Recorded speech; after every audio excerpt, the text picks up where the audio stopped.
Hello friends, आज की इस वीडियो में हम लोग क्लास 12 चैप्टर हमारा है रिप्रोडक्टिव हेल्थ का जो टॉपिक है मेरे भाई सर्जिकल मेथड या फिर स्टेरिलाइजेशन के बारे में पढ़ने वाले हैं। तो सर्जिकल मेथड क्या होते हैं मेरे भाई? यह एक परमानेंट मेथड है जो कि इरिवर्सिबल होती है और इसमें कोई भी इफेक्ट नहीं होता ऑन सेक्सुअल डिजायर। इसमें सर्जिकल मेथड में ब्लॉक किया जाता है gamete transfer and prevent conception को। और सर्जिकल मेथड में मेल में जो होता है मेरे भाई उसे हम लोग बाइसेक्टॉमी कहते हैं और फीमेल जो होता है उसे हम लोग ट्यूबेक्टॉमी कहते हैं।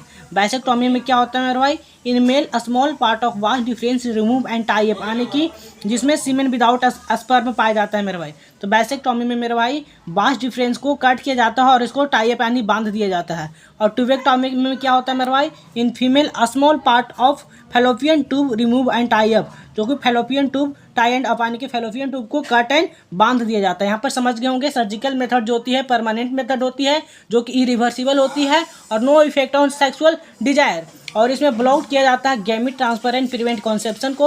और सर्जिकल मेथड में दो मेल में वैसेक्टॉमी, फीमेल में ट्यूबेक्टॉमी।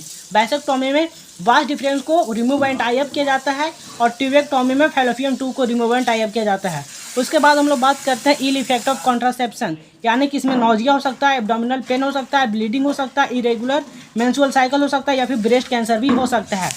हेलो दोस्तों, अब हम लोग बात करने वाले हैं एमटीपी यानी कि मेडिकल टर्मिनेशन ऑफ प्रेगनेंसी, जो कि भारत में लीगल किया गया था 1971 में। मेडिकल टर्मिनेशन ऑफ प्रेगनेंसी है जिसे हम लोग एमटीपी के नाम से जानते हैं। Termination of pregnancy bye voluntary means abortion को रोका जाता है। मेडिकल टर्मिनेशन ऑफ प्रेगनेंसी में मेरे भाई सेफ ड्यूरिंग पहला फर्स्ट ट्राइमेस्टर में सेफ माना जाता है up to 12 week. First trimester में इसे सेफ माना जाता है और सेकेंड ट्राइमेस्टर यानी कि एबॉर्शन और मच मोर रिस्कियर मेरे भाई। सेकेंड ट्राइमेस्टर में बहुत ज़्यादा रिस्कियर हो जाता है, इसमें 2 क्वालिफाइड डॉक्टर की ज़रूरत पड़ती है। अब हम लोग बात करने वाले हैं मेरे भाई एसटीडी, यानी कि एसटीडी का फुल फॉर्म होता है सेक्सुअल ट्रांसमिटेड डिजीज, जिसे ही हम लोग वेनाइरल डिजीज या फिर रिप्रोडक्टिव ट्रैक इन्फेक्शन कहते हैं। एसटीडी जो होती है मेरे भाई ऑल्सो ट्रांसमिटेड थ्रू, यह ट्रांसमिटेड होता है मेरे भाई शेयरिंग इंजेक्शन के कारण, सर्जिकल इंस्ट्रूमेंटेशन या फिर ट्रांसफ्यूजन ऑफ ब्लड या फिर from infected mother to foetus, यानी अगर मदर इन्फेक्टेड है तो फीटस में भी जा सकता है, यानी कि एसटीडी यानी सेक्सुअल ट्रांसमिटेड डिजीज। इसका एग्जांपल है मेरे भाई गोनोरिया हो गया, सिफिलिस हो गया, क्लैमाइडियासिस हो गया, जेनाइटल वार्ड्स हो गया and trichomoniasis. Gonorrhoea, syphilis, chlamydiasis, genital warts and trichomoniasis जो होती है मेरे भाई यह क्यूरेबल होती है if detected also early stage में। अगर आप सभी डिटेक्ट कर लिया जाता है तो ये सभी क्यूरेबल होती है। और उसके बाद है मेरे भाई हेपेटाइटिस बी, जेनाइटल हर्पीस और एड्स यानी कि एचआईवी इन्फेक्शन, ये सारे जो होती है मेरे भाई नॉन क्यूरेबल होती है और एड्स जो होती है मेरे भाई मोस्ट डेंजरस होती है। अब हम लोग बात करने वाले हैं मेरे भाई early symptom of STD sexual transmitted disease. इसमें ईचिंग हो सकता है, फ्लूइड डिस्चार्ज हो सकता है, स्लाइड पेन हो सकता है इन जेनाइटल पार्ट्स में। अर्ली सिम्टम क्या है मेरे भाई सेक्सुअल ट्रांसमिटेड डिजीज का? तो ईचिंग हो सकता है, फ्लूइड डिस्चार्ज हो सकता है, स्लाइड पेन हो सकता है इन जेनाइटल पार्ट्स में। और इफ़ नॉट ट्रीटेड या डिटेक्टेड ईयरली, अगर ईयरली डिटेक्टेड नहीं किया गया तो इसमें पेल्विक इन्फ्लामेटरी डिजीज हो सकता है, एबॉर्शन या फिर स्टिल बर्थ हो सकता है, एक्टोपिक प्रेगनेंसी हो सकता है, इनफर्टिलिटी या फिर कॉन्सर्न रिप्रोडक्टिव ट्रैक्ट हो सकता है मेरे भाई। और इसका प्रिकॉशन क्या है मेरे भाई? बचाओ आप सभी इसके कैसे बच सकते हैं? तो इसका नंबर 1 है मेरे भाई avoid sex with a non partner या फिर मल्टी पार्टनर, यानी कि बिना अनजाने वाले व्यक्ति से सेक्स ना करें या फिर मल्टी पार्टनर से सेक्स ना करें। Always try use condom during, हमेशा सेक्स के दौरान कॉन्डम का यूज करें। और उसके बाद मेरा इन केस ऑफ डाउट, अगर कुछ भी डाउट हो तो one should go to qualified doctor for early detection and get complete treatment if diagnosed with infection. अगर कोई भी डाउट है तो तुरंत क्वालिफाइड डॉक्टर के पास जाएं और उसका कंप्लीट ट्रीटमेंट करवाएं। अब हम लोग बात करने वाले हैं मेरे भाई इनफर्टिलिटी के बारे में। इनफर्टिलिटी क्या होता है? Inability to conceive children even after 2 years of unprotected sex. 2 year तक अनप्रोटेक्टेड सेक्स करने के बाद भी अगर कोई भी बच्चा कंसीव नहीं हो रहा तो उसे हम लोग इनफर्टिलिटी कहेंगे।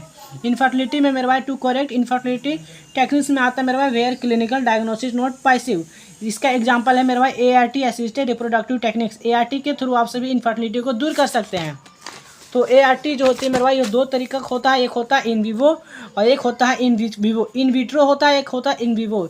इन विट्रो में मात्र मेरे भाई एम्ब्रियो का ट्रांसफ़र किया जाता है और इन विवो में गैमीट का ट्रांसफ़र किया जाता है। इन विट्रो में जो होता है मेरे भाई JIFT, IUT एंड ICSI होता है और इन विवो का एग्जाम्पल है AI, IUI एंड GIFT।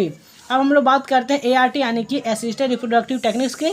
तो इसमें इन विट्रो फर्टिलाइजेशन होता है मेरे भाई और इसका फर्टिलाइजेशन जो होता है आउटसाइड बॉडी के बाहर होता है और इसमें एम्ब्रियो का ट्रांसफ़र होता है।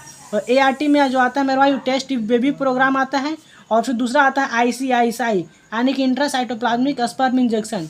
टेस्ट ट्यूब बेबी प्रोग्राम में क्या होता है मेरे भाई, स्पर्म और ओवा को फर्टिलाइजेशन किया जाता है और स्पर्म और ओवा मिलेगा तो फर्टिलाइजेशन होगा। ये फर्टिलाइजेशन या तो जायगोट या एयरली एम्ब्रियो या फिर एम्ब्रियो या फिर मोर देन 8 ब्लास्टोमियर।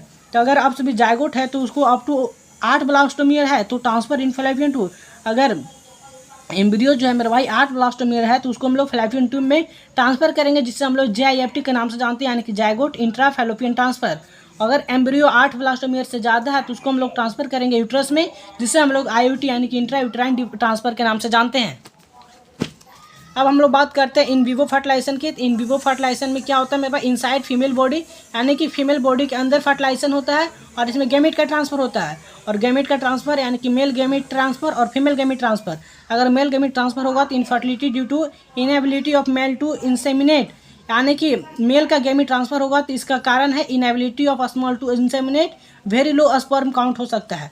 अगर इसमें हम लोग हस्बैंड या डोनर से सीमेन लेंगे और उसे AI यानी कि आर्टिफिशियल इंसेमिनेशन कराएंगे या फिर IUI यानी कि इंट्रा यूट्राइन इंसेमिनेशन कराएंगे। AI में यानी कि सीमेन को ट्रांसफर किया जाएगा वजाइना में, आर्टिफिशियल इंसेमिनेशन के थ्रू सीमेन को ट्रांसफर किया जाएगा वजाइना में, और IUI यानी कि इंट्रा यूट्राइन ट्रांसफर में सीमेन को ट्रांसफर किया जाएगा यूट्रस में। और वहीं पे फीमेल गैमेट ट्रांसफर की बात करते हैं, इसमें GIFT यानी कि gamete intra fallopian transfer tube. GIFT का फुल फॉर्म होता है मेरे भाई गैमेट इंट्रा फैलोपियन ट्यूब, जो कि ट्रांसफर होता है। इसमें transfer of donor ovum into fallopian tube of another female. तो दोस्तों हमारा जो रिप्रोडक्टिव हेल्थ चैप्टर है, रिप्रोडक्टिव हेल्थ क्लास 12, ये चैप्टर हमारा कंप्लीट होता है। अगर आप सभी को वीडियो पसंद आया हो तो हमारा प्लीज़ वीडियो को लाइक, चैनल को सब्सक्राइब कर लें। तो फिर मिलेंगे अगली वीडियो में शानदार टॉपिक के साथ। तब तक के लिए जय हिंद, वंदे मातरम।